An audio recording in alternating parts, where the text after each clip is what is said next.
Donc nous allons avec tous nos élèves de 3e, tous les ans, au cimetière de Bonny. Donc il y a eu une bataille fin septembre, extrême fin septembre 1918, donc sur cette, à l'endroit même évidemment où a été érigé ensuite le cimetière. En principe, on sort nos 3e le plus près possible du 29 septembre pour justement rendre hommage aux soldats qui sont morts, en tout cas qui sont enterrés là et qui sont pour la plupart morts à cette bataille. Donc, on disait tout à l'heure en introduction, il y a une association qui s'est créée autour justement de la mémoire de ces soldats, donc parrain de la mémoire. C'est des copains qui l'ont fondée, donc ils m'en ont parlé. J'ai parrainé tout de suite une infirmière, puisqu'il y a 1844 corps enterrés à Bonny, et dont 5 infirmières. Et donc à partir de là, finalement, je me suis dit que c'était peut-être sympa de partager ça avec les élèves. Donc j'ai d'abord emmené les miens en 2008 et puis maintenant donc tous les élèves de 3e avec mes collègues qui suivent, donc 2 sont là d'ailleurs, et qui suivent tous les ans, qui en parlent avec les leurs. Et maintenant c'est devenu vraiment une tradition. Ceux qui ne sont pas encore en 3e attendent avec impatience d'être en 3e pour venir justement à Bonny. Et quand justement il y a des petits frères et des petites sœurs, ils attendent avec impatience d'être en 3e. Donc le deal, c'est que donc, le collège paye le transport, donc c'est pas loin, on a 20 minutes en bus.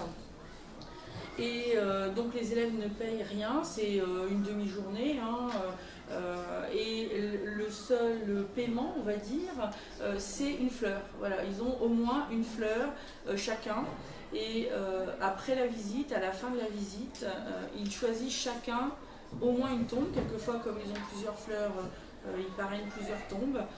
Ils choisissent eux-mêmes au moins une tombe, on les laisse faire, on les laisse libres dans le cimetière, et je peux vous dire que ça marche. Ils ne mettent pas la fleur sur la première tombe, ils choisissent. Alors en fonction de plein de critères qui leur sont chacun tout à fait personnels, ils cherchent leur prénom, ils cherchent un nom qui ressemble au leur, ou la même origine que leur nom, polonaise ou je ne sais quoi. Enfin bon, en fait ils mettent pas mal de temps à choisir la tombe. Ils doivent la noter d'ailleurs, et souvent ils s'en souviennent, même l'année d'après ils s'en souviennent encore.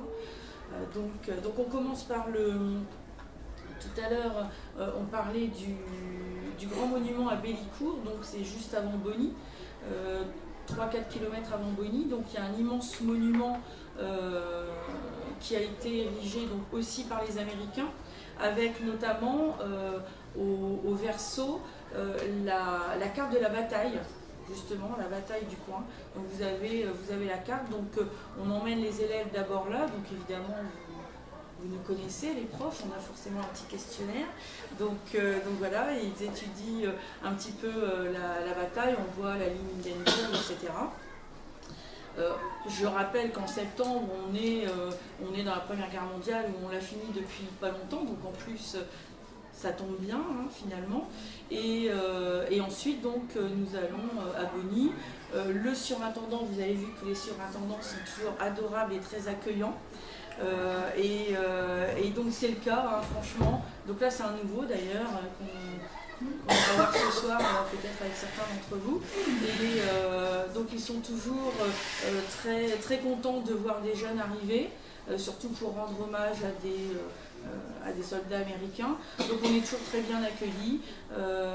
On a droit à une visite guidée. Donc des explications toujours très intéressantes. Les enfants ont toujours le droit de poser des questions. Donc il y a une chapelle, aussi une très jolie chapelle à Bonny. Donc on fait le cimetière, on va dans la chapelle, et donc après on laisse les élèves libres donc de choisir une tombe. Voilà, je me suis un petit peu dépêchée. Alors voilà, donc on prépare avant, hein, évidemment. On prépare avant, on en parle après. Enfin, c'est quelque chose qui nous prend un petit peu de temps, mais où on a vraiment des réactions très très positives de la part des élèves. Et qui au début, hein, je ne vous cache pas que la première fois que j'ai eu cette idée, vous imaginez des grands gaillards de 3e qui ont dit madame, ça va pas le faire avec notre fleur dans la cour, on va juste avoir la honte avant de prendre le quart. Et donc il y en avait même qui le cachaient dans leur cartable. C'est terminé, hein, maintenant ils ne cachent plus leurs fleurs. Et voilà, c'est vraiment, ça fait partie de la tradition. Et donc l'adjointe de l'époque, du collège de l'époque, ça tombait bien, elle adorait les cimetières militaires, donc elle trouvait vraiment bien. Elle a insisté pour que le collège parraine officiellement aussi une tombe. Donc ce qui fait que automatiquement, au moment de la bataille, donc au moment où on y va avec les élèves, il y a aussi une gerbe qui est offerte par le collège, au moment du Mémorial Day aussi, bien sûr. Donc ça aussi c'est important de faire comprendre aux élèves que le collège par lui-même fait cette démarche. Voilà, donc, et on a fait ça aussi pour que quand on ne sera plus au collège, et ben, les 3e continuent à y aller et que les profs, les petits jeunes qui arrivent derrière se sentent un petit peu obligés aussi de rendre hommage aux soldats américains. Alors avec les collègues aussi, je vous ai dit, donc de lettres, hein, notamment, qui à ce moment-là de l'année, évidemment, vont travailler là-dessus, sortent avec nous, etc. Et on a réussi à embarquer plein de monde, hein, au niveau des collègues qui s'inscrivent dès le début septembre pour être sûr d'aller à Bonny avec leurs fleurs aussi. Hein. Souvent ils retrouvent toujours la même tombe aussi. Enfin, voilà. C'est une vraie tradition et on est assez content de l'avoir mise en place. Y a-t-il des questions? Pas du tout. Oui.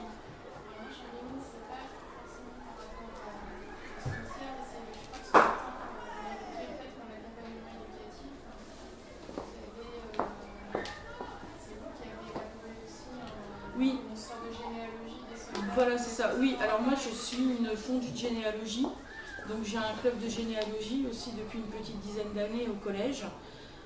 Et donc on a la chance d'avoir à l'intérieur de l'établissement, qui est un très vieil établissement scolaire, avant d'être collège, il a été école d'apprentissage, etc. Et donc on a à l'entrée du collège une plaque commémorative comportant 77 noms d'anciens élèves et de maîtres même qui sont morts pour la France en fait.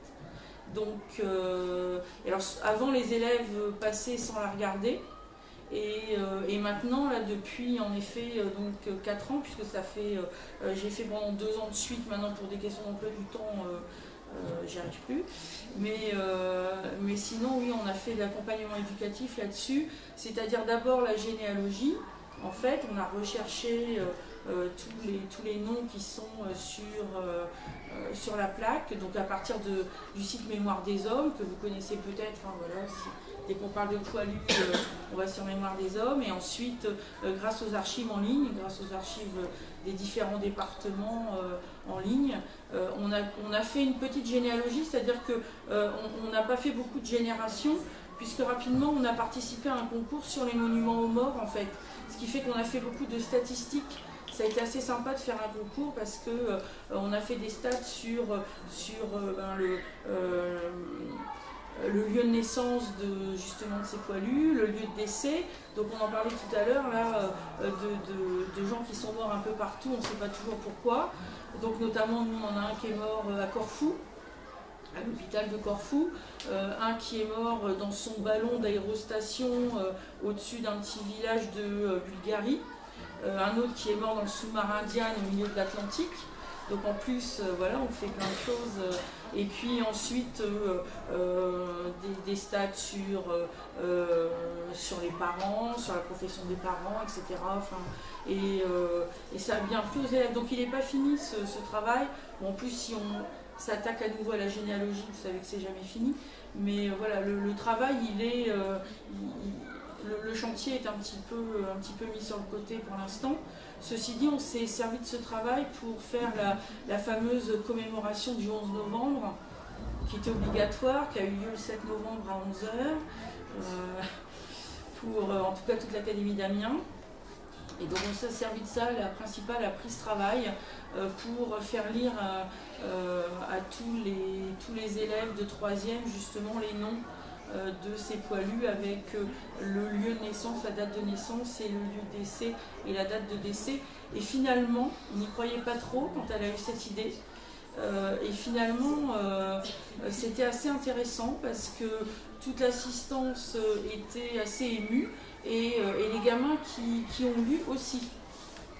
Parce que voilà, on les a un peu fait revivre. De toute façon, la généalogie, c'est ça. Donc, et là, alors que ce n'était pas eux qui avaient fait le travail, ils se sont appropriés ce travail et ils se sont appropriés la vie de ces poilus qui étaient comme eux, ont été comme eux des élèves dans l'établissement. Donc voilà, ça, il y a une relation qui s'est établie et c'est assez sympa. Donc j'espère que l'année prochaine, je vais avoir un créneau pour continuer cet accompagnement éducatif.